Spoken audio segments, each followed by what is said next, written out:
Hey everyone, it's Carl from We Are Rideshare. From time to time, I kind of post stuff that people might be looking for on YouTube to try and give them a little information about some of the stuff. A lot of people will probably, if you're in Michigan, anyways, and you're self-employed using uh, rideshare, Uber or Lyft, or you're doing other things like I'm doing. Um, for delivery and stuff like that. Right now, our unemployment has been locked out in Michigan to file for our PUA. It's been locked out since December 26th, and we've received our last payment on the 5th of January. Most of us, anyways, in Michigan. And we haven't received anything since the 5th of January, and we can't certify any of our weeks after that because of the PUA system updating and so on and so on. So basically, all we can do is go in and look at our account and see things that have changed variously from the PUA, the UIA, the regular unemployment, and all that. I know it's all confusing, but PUA is what you file for and apply for and get for your self employed stuff. So that's PUA, and UIA is your regular unemployment. So if you got like a regular job for McDonald's or Burger King or Home Depot or something like that, that would be your regular UIA benefits. Those benefits, those might have only paused for like a week or two, but those have been being paid out through this whole time. So those haven't become interrupted. So there's a lot of people that don't even know that this is going on. So don't feel alone and don't feel like you've been forgotten. So we kind of have, but there's a reason for why it's taken so long, though, too, and why the PUA is taking so long to get fixed. Now, the unemployment is only one thing that we are able to get on PUA, and that's why that they're taking their time, or they're taking so long to switch over, because the self-employed people, we have so much more stuff that we can apply for than just the regular unemployment, that we shouldn't be only relying on the PUA benefits. You have your PPP protection, payment protection stuff out there. That is a big one. There's tons of people online that do videos to help you, guide you through how to apply for the PPP. Really easy. It's really easy. It takes like 30 minutes for, if you've worked all year last year during the pandemic, literally it takes you 30 minutes to apply for a $10,000 loan, a grant. So it guides you step by step. You do it on your cell phone, and literally it tells you step by step how to do it, and you can transfer all the documents from the phone that you use regularly for rideshare or whatever you gig jobs, and transfer the paperwork really easy onto the actual website that you're doing with your cell phone that you're doing it on. Womply is the people I use. I learned that from the video I watched. A guy named Max. He's got long hair. He used to have short hair, but he's pretty cool. He's one of the only other dudes out there that's like me, that's actually putting out videos just to help people and help guide them. So kudos to you, Max. I hope to hear from you. Um, Anyways, go online, check it out. Now, the reason why, again, that we are MIA on our PUA and filing for all of our stuff is we have all these other grants available for us. The ediL loans and the PPP loans. There's 2 rounds of those. So I just applied for my first PPP loan because of this and the unemployment not kicking in or nothing. So I'm hoping to hear back from them. I'll probably hear back from them before I'll even hear back from Michigan's unemployment for the PUA, because Michigan has a target date of January 30th to get everything done, and it is now like uh, January 26th. So they have 4 days for their stuff to get it done and to get their target date, which I don't see them missing it, but I don't see them posting us to be able to claim our weeks before January 30th. So please, if you're in Michigan and you're freaking out, you have a right to freak out because the government doesn't ever tell you any of this crap, and I'm learning it as we go. This is literally like the third time that I have been cut off from my benefits without any warning and expecting to, it's just stupid. It's whatever happens. Thank God that the government is helping out, and we're able to do it. So glass is half full on this one. Don't worry. If it's in February and you're watching this video and it's the middle of February, definitely start to worry then. Definitely start to worry. Or if it's the second, the first week at the end of the first week of February, you haven't seen any other news, start to worry.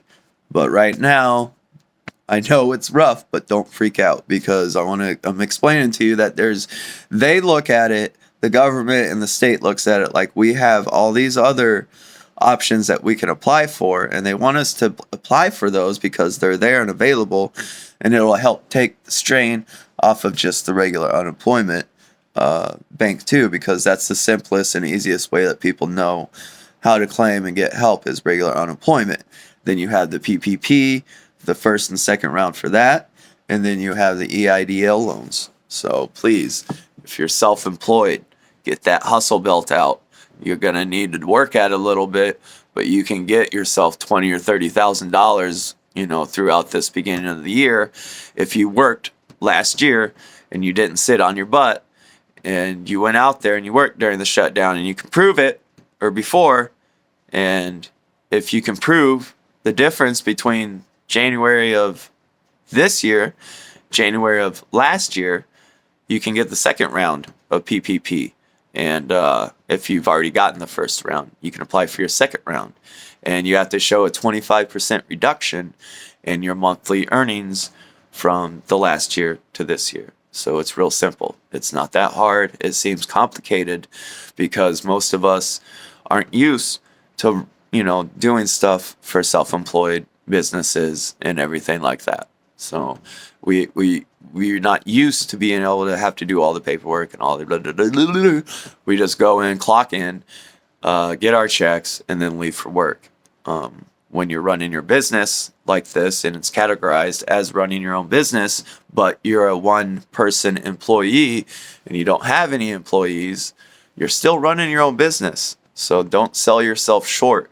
That's why one of the reasons why it's taken so long to get everything straightened out with PUA because of fraud, obviously. That's a big one. And they expect us to be able to get these other programs to help out. So they aren't expecting us to be totally broke right now and be like, help, because all this other stuff has been out there for a while, and they're expecting us to not be stupid and to go online and apply for this stuff because it's there and available. So please, I'm not calling anybody that word. I hate that word. But if you're struggling, research your PPP loan. That's one of the easiest ones to get. The EIDL loan's a little bit harder and a little bit more complicated. They don't walk you through it as easily as the PPP, which is Paycheck Protection Payment Plan, or whatever. Paycheck Protect. That's what it stands for. It doesn't stand for Personal Protection Equipment like PPE. For a factory worker would be like, oh, that's PPE. No, it's not the same thing. It's not PPE. It's PPP. So don't get them confused.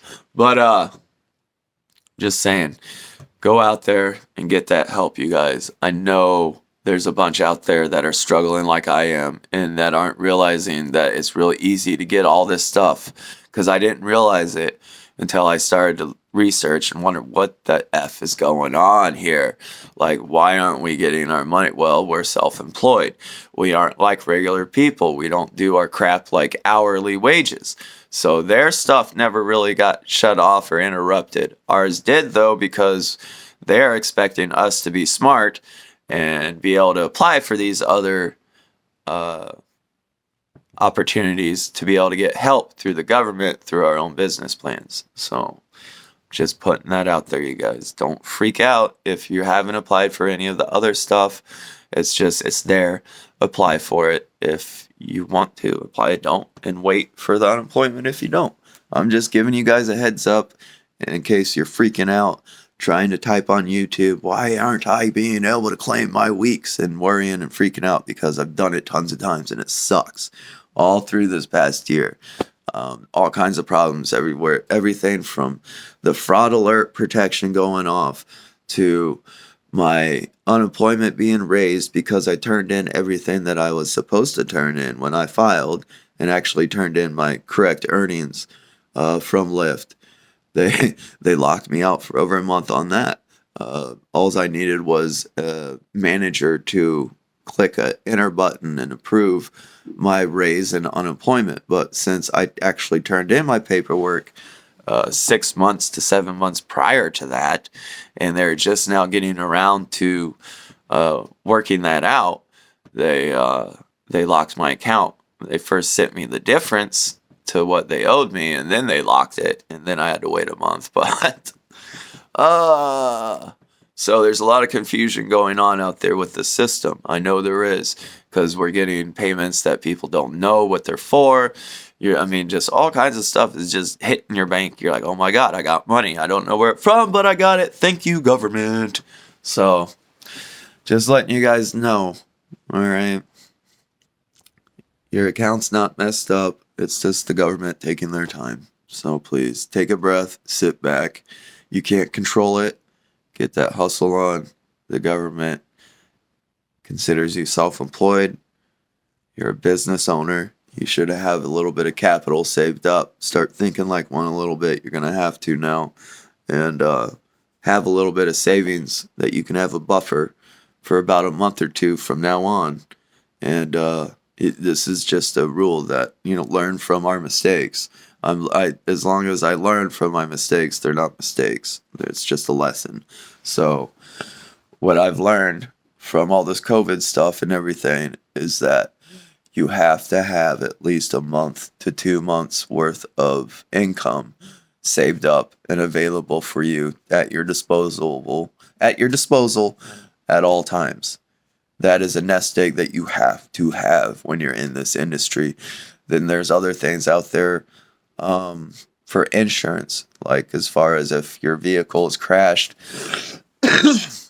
and you are out of work for a month or a couple weeks when your only vehicle is crashed. There's insurance out there that allows you, as long as you have a star rating above 4.85, I believe. There's actually a company out there that will cover 80% of your earnings until your vehicle is returned or fixed. So look into stuff like that if you're in this industry. You got to use your head. You can't it's easy just to get in your car and start working and not worry about your tires, your oil change, the wear and tear, anything like that. Before you know it, you're paying out the butt for new tires, you're paying for a new vehicle, you're getting, it adds up quick. And if you're not careful, that's where those two companies will get advantage of you and take advantage of you. They took advantage of me for 2 years. After Lyft changed the Flex Drive program and made us watch all of our miles on off-app miles and everything, that's when they started taking advantage of me.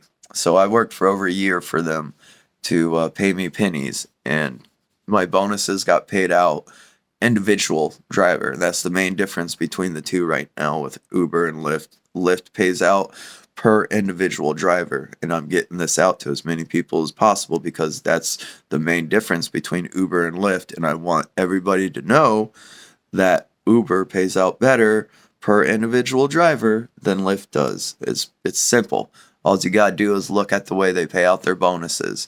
If you work for Lyft only and you don't work for Uber, and then you work for Uber and not for, it's easy to tell the difference, but when you work for both of them, it's not as easy. So I like to point out what's different.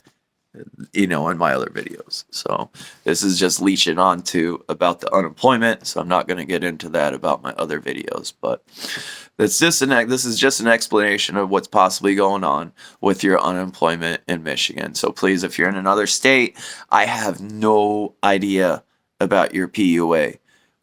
Every state's different. So I apologize that if you assumed that I was talking about your state, and I didn't mention that in the video. So it's Michigan only that I'm talking about right now.